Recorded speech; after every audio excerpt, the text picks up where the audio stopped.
I call this meeting to order at 6 p.m. Please join me in the Pledge of Allegiance. Ready? Begin. I pledge allegiance to the flag of the United States of America and to the republic for which it stands, one nation, under God, indivisible, with liberty and justice for all.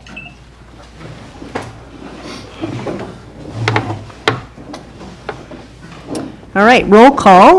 Let the record reflect that all directors are present. Approval of the agenda. Mr. Bartz, are there any changes to the agenda? Yes, I would like to request that we swap items A and C and just start off with the update for the Sheep Creek Water Company negotiations. All right. Swap 6A with 6C? Correct. Yeah, we'll just swap the two. All right, may I have a motion to approve the agenda? I'll move the agenda. I'll second. All right, all in favor of the motion to approve the agenda with said changes, say aye. Aye. Any opposed? The agenda is approved. Moving on to number 2, public comment. Under this item, any member of the public wishing to directly address the board on any item of interest that may or may not be within the subject matter jurisdiction of the board, but not listed on the agenda, may do so at this time.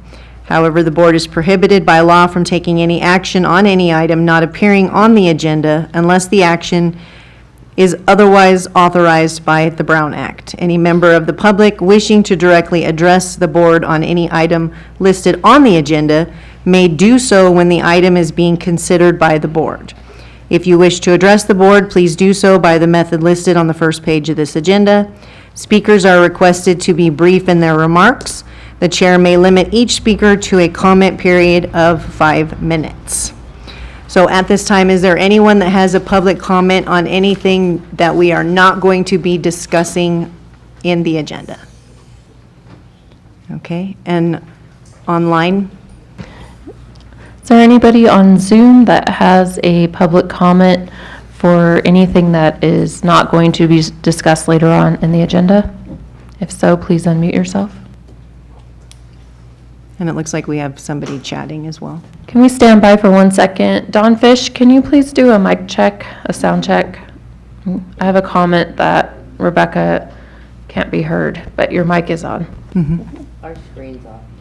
Mr. Kennedy, can you hear us? Yes, I can hear you. Can every director just do a quick mic check? Deborah? Mic check. Hello. Mic check. Oh,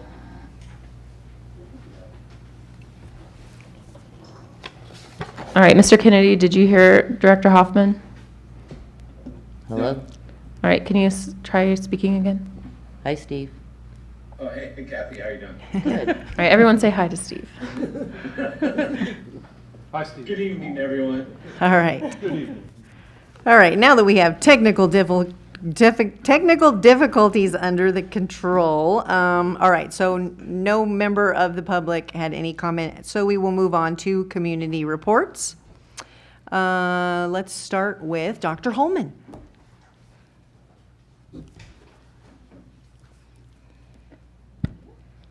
I remembered for a change, right? Good evening to everyone.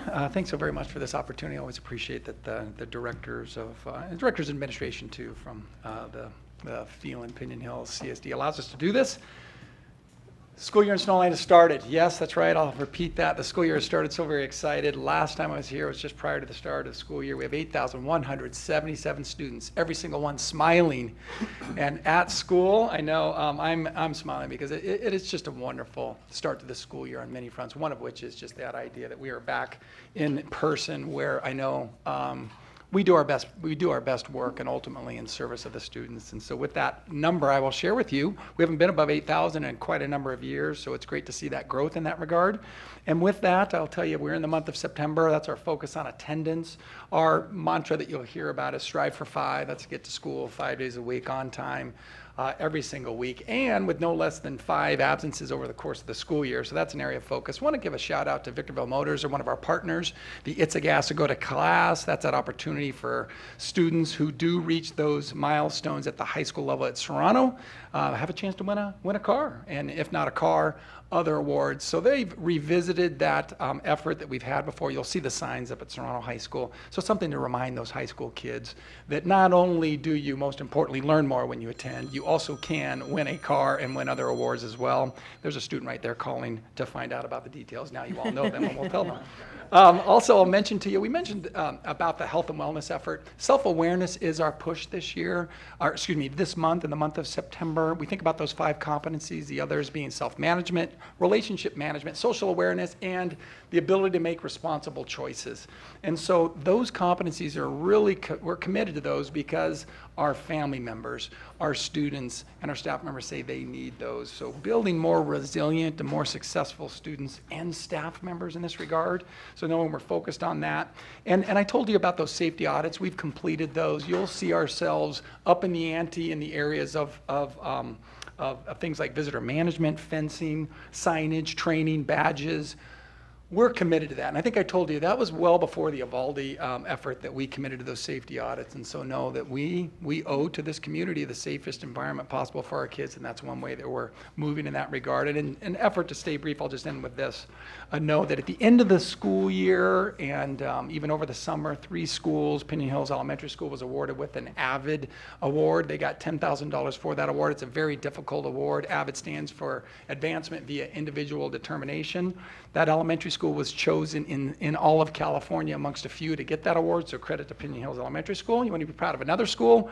Wrightwood Elementary School was awarded the Pivotal Practices Award by the county. That was very rare to come by. And then Serrano High School was in the U.S. News and World Report. I think I've mentioned that before. I'll bring that up again for their graduation rates as well as AP test rates, the highest comprehensive high school in all of the high desert. I wasn't too brief, but hopefully brief enough. Just really proud and want to share all that with you. So I'll turn it back over to the president there. Thank you. Does anyone have any questions for him? No? All right. Thank you, Thanks sir. again for the time. I appreciate it. Appreciate it. All right, we will move on to Sheriff.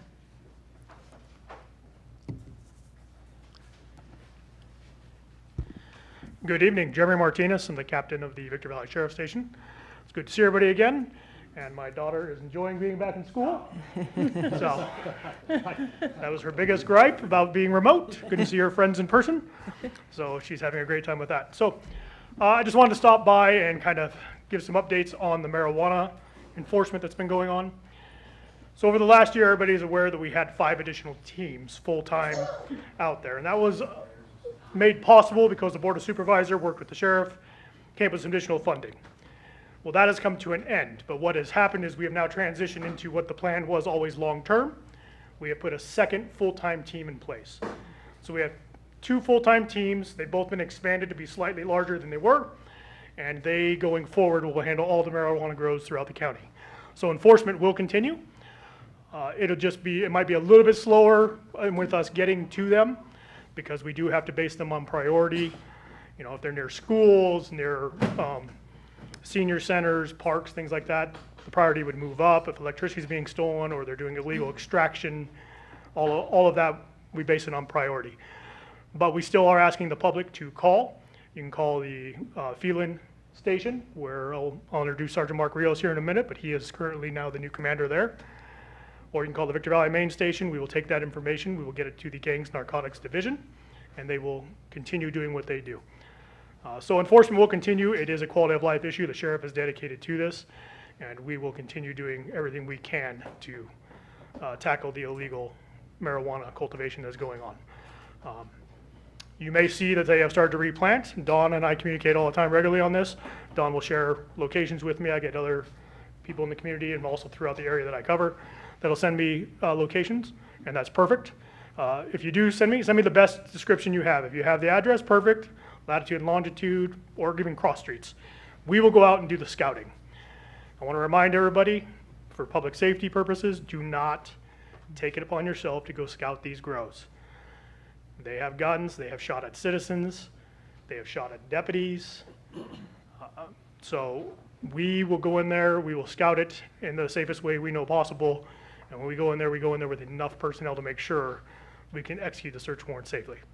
So if you suspect it's a grow, just let us know and we will go handle that. Other than that, I wanted to introduce Sergeant Mark Rios. He has replaced Sergeant Paul Solario out here in charge of the Phelan substation. And he will be the new commander for this area. So he'll be working closely with all of you. He'll be here monthly giving his reports. And he'll get all the little fun honeydew projects I have for him out here. And with that, I'll introduce Mark.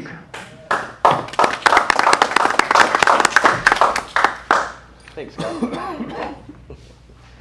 All right, so I was told I need to have the Phelan and Pinion Hills areas calls for service and summary going. So good evening to you all, and we'll start with the Phelan area, if that's okay. So for the Phelan area, we had a total of 757 calls for service.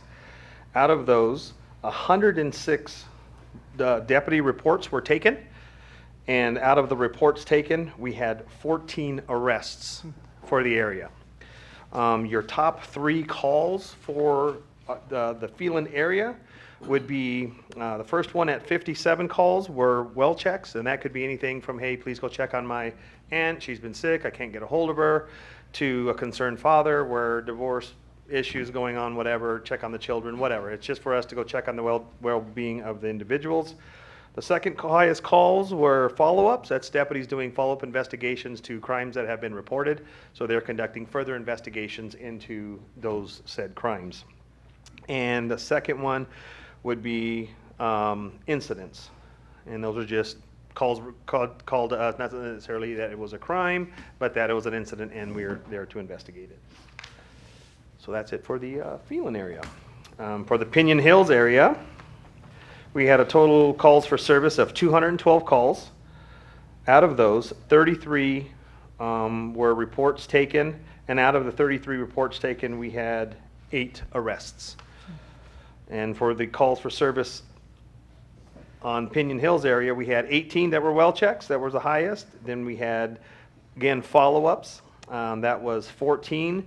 And then at 11, which was the third call, highest volume, those would be wireless 911s, either somebody calling in to report a crime, a crash, or needing medical emergency. So that's it. All right. Thank you very much and welcome. Thank you. Any questions for him? No, I look forward to working with everybody and seeing how it goes out here. I'm learning. Mark is being modest. He's an expert in marijuana. He was on the marijuana team. How many years there, Mark? 8, sir. 8. He can answer your questions on marijuana.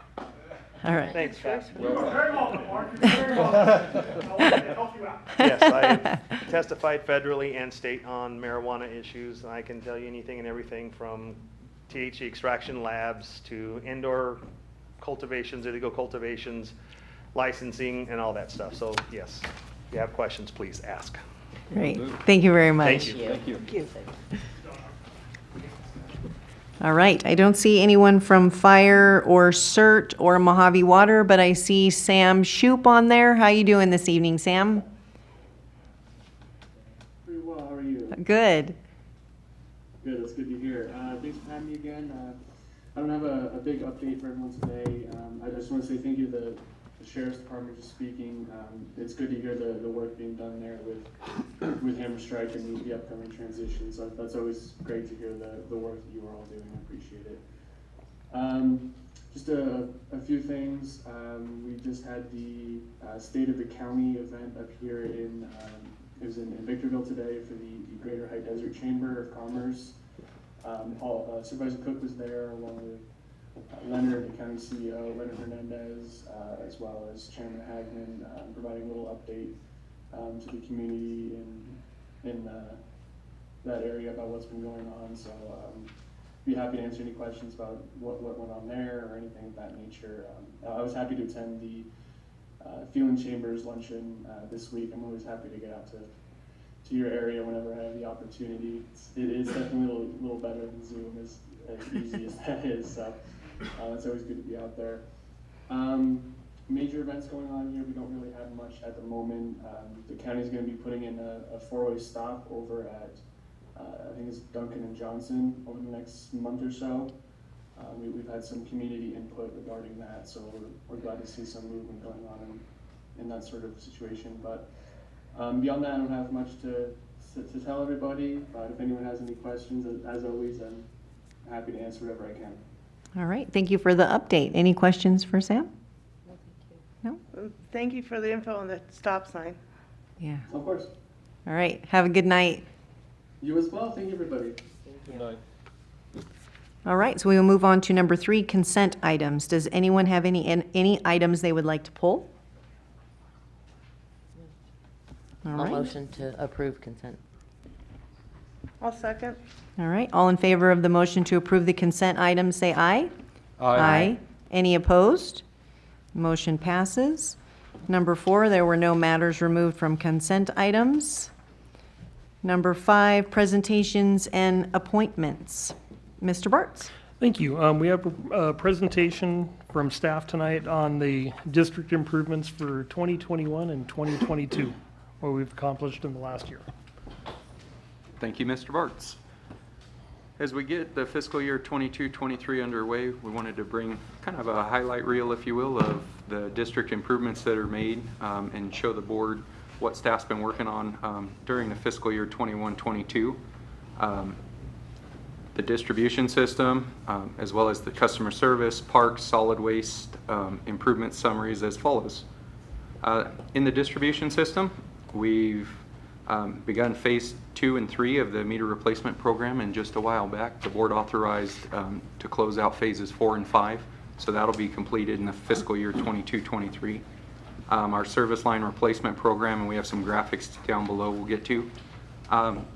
The community water fill station, as old as it seems, it's really only about a year old now. So, as well as some of the tank coatings that we got done in the past year, the pipeline protection project that wasn't an airstrip we built on Wilson Ranch, that was actually us protecting our pipelines and bringing well 9A online. So the meters, beginning in 2020, the district began its meter replacement program, converting its aging positive displacement meters with a more accurate electromagnetic flow meter. That's that picture. It's called an iPearl. So we're right about 40% complete in the district, and we should be closing that program out this fiscal year. Our service line replacements. That gold bar is the number of leaks we had or have now. First is the total number of service lines replaced. So it's not a perfect linear graph, but it's pretty darn linear in that the more services replaced, the less leaks we see. So as we move forward in that, we hope to see that number of leaks kind of fall off as well. The community water fill station, Facebook's done a pretty good job at keeping us all updated, but here's, in order to meet our community water demands, the district has installed the community fill station with overwhelming public support. I know I've been hugged twice out there. People just have seemed to really embrace it, love having that feature. The station will allow the customers who do not have access to a water meter the ability to fill containers with water at a cost. Again, overwhelming positive response from the community. It's provided almost 7 million gallons of water in the fiscal year 21-22 to our customers that might not have otherwise had access. Some interior coatings we got done. One tank interior was coated in the fiscal year 21-22. As well as 5 exteriors. So if you're driving around town and notice some pretty new tanks, they got a nice new paint job. Our Wilson Ranch Road Pipeline Protection Project. We brought in 4,125 tons of base. Took staff about 10 days to finish up, and we got covered 5,250 foot of main line in lieu of digging it deeper. This is a much more cost-effective way we can achieve the same goal, but at a much more efficient and cost-effective manner to the district. And finally, well 9A. It's located in the Alto Subbasin. That was brought online in July of 21 and has really helped operations and efficiency. We rehabbed an abandoned well in the Alto Basin, which was 9A. Again, just more. I wanted to share a little bit of what we've been doing here in the engineering department, our GIS, and working with Jennifer as our analyst management, executive analyst management. The as-built hyperlink, we talked about this several times over the last few years on how we manage that. Initially, when we first started, we had all these scan files converted to PDFs and then stored on local devices. Then in 2016, they were uploaded to the cloud. And then most recently, they were all attached to our GIS data assets and then immediately accessed, more so than populating our database with new as-builts. As you can see on the screen, the assets in our GIS is